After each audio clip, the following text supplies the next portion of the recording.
Welcome to the only Zontes dedicated maintenance and instructional how-to video channel on YouTube.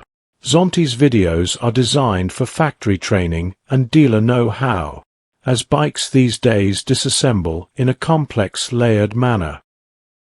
As the new Zontes 703F is becoming widely available in Europe, the UK, and other regions in Asia, you may think of maintaining certain service jobs on your ride. This may be because you are far from a Zontes dealer, or just saving money that dealers charge for labor, which can be expensive hourly rates.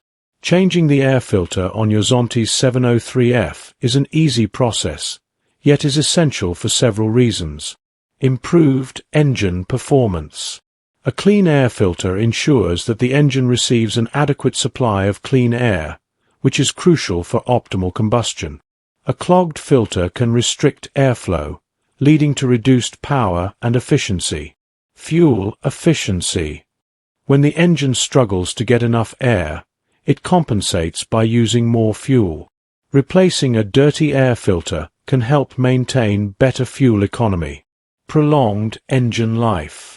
The air filter prevents dirt, dust, and debris from entering the engine. Over time, a dirty filter can allow contaminants to bypass it, potentially causing engine wear and damage. Compliance with maintenance schedule. Regular air filter changes are part of the recommended maintenance for most motorbikes, including the Zontes 703F. Sticking to the schedule helps keep your bike in top condition. Environmental impact. A clean air filter contributes to better combustion, reducing harmful emissions and making your ride more eco-friendly. If you're planning to change the air filter yourself, this video will guide you through the process. Please enjoy the video.